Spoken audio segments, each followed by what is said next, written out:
I found a website that said leading human freedom in the world is New Zealand, and the United States is not free. So listen to this. Action from the White House after a Justice Department memo raises questions about whether the administration has created the power to kill terrorist suspects, even if they are not involved in an active plot to attack the U.S. and their U.S. citizens. Welcome to America Live. I'm Shannon Bream in for Megan Kelly. The so-called white paper sparking concerns on both sides of the aisle. A bipartisan group of senators now calling for the president to release all memos related to this new drone policy, while the American Civil Liberties Union calls the document, quote, chilling. The DOJ seems to be arguing that the White House has almost the power to kill indiscriminately. Here's White House Press Secretary Jay Carney just moments ago. This president takes his responsibilities very seriously, and first and foremost, that's his responsibility to protect the United States and American citizens. He also takes his responsibility in conducting the war against Al-Qaeda as authorized by Congress in a way that is fully consistent with our Constitution and He didn't take all it off the from applicable laws. Congress. He got it from the UN. Right, Judge Andrew Napolitano is a former New Jersey Superior Court judge and a Fox News senior judicial analyst. He was a vocal critic of some of the Bush administration's war on terror policies. Judge, what do you say to this one? Well, this one is carrying things to an extreme that most Americans won't recognize, Shannon, because as you stated so nicely in the introduction, a fair interpretation of this 16-page document and of Jay Carney, the president's press secretary, of Jay's interpretation of it is that the president, or, quote, a high-ranking U.S. government official, close quote, I'm quoting from the document, can kill anyone he wants, no matter what the laws say, no matter what the Constitution says, no matter what this president himself has said. That is nowhere justifiable under the Constitution, nowhere justifiable under federal law. In fact, federal law and the Constitution are to the opposite. Unless you are actually pulling a trigger, or within moments of pulling that trigger or dropping a bomb, the government has an obligation to do its best to arrest you and charge you with a crime and prosecute you before it can indiscriminately kill you. In the case at hand, the 3 people killed were Americans. One of them was Anwar al-Awlaki, admittedly an anti-American cleric who the government says participated in plots against us. The other was his 16-year-old son and the son's friend, neither of whom had anything remotely to do with the reason for which the drones were sent there.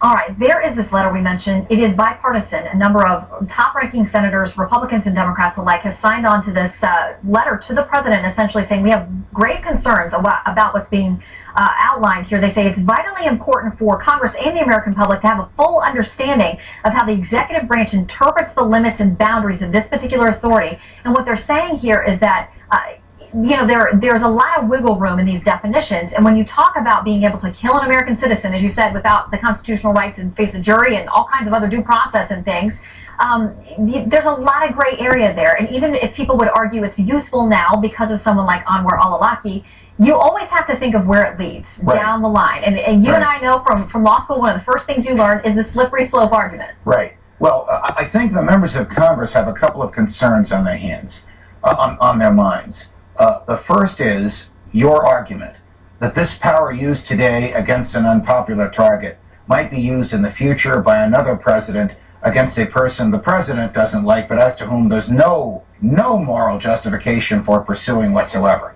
Another concern is this 16-page white paper is written so vaguely that the logic from it could actually be extrapolated to permit the president to kill Americans here in the United States. And the third concern the members of Congress have, I would suggest to you, Shannon, is they're upset that they didn't know about this because there's another federal statute that the president violated when he did this without telling them. You see, when the president ramps up the war on terror or decides to move into another area or use the CIA to engage people, whether to arrest them or to kill them, he's required to tell the Senate and House Intelligence Committees ahead of time and get their consent.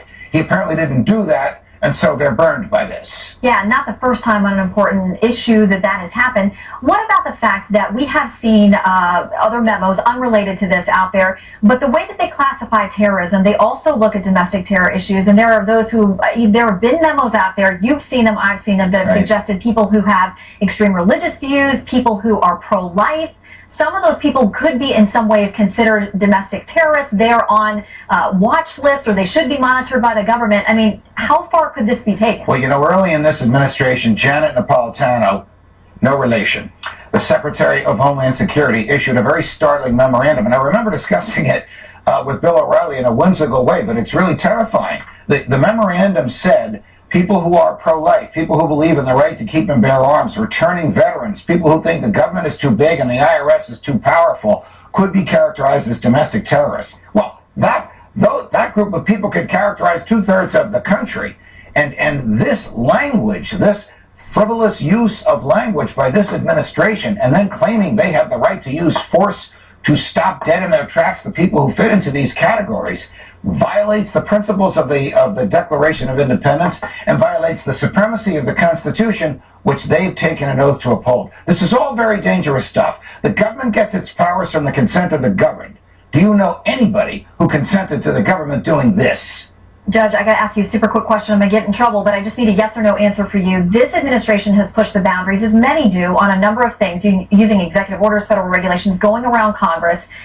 And the public often, you know, there may be an initial outcry and then they go along with things. With this, with it going public, yes or no, do you think the administration moves forward and makes this official policy? No. I think the administration is going to run into a brick wall on this one.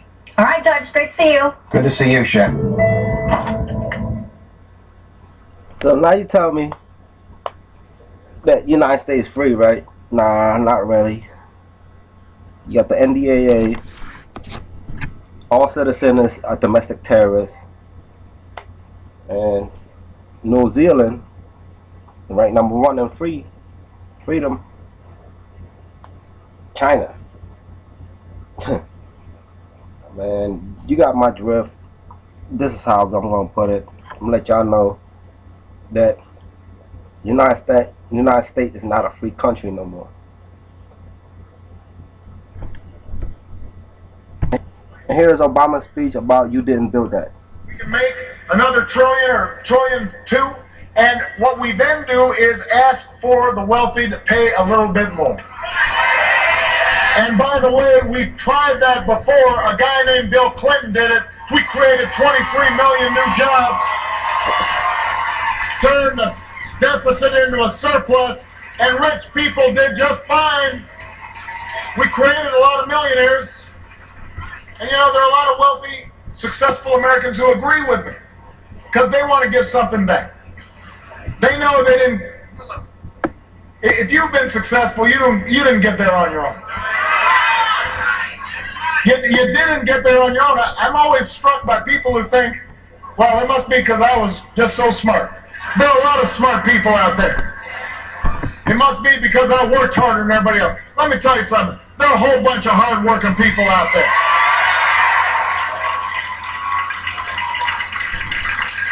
If you were successful, somebody along the line gave you some help. There was a great teacher somewhere in your life. Somebody helped to create this unbelievable American system that we had that allowed you to thrive.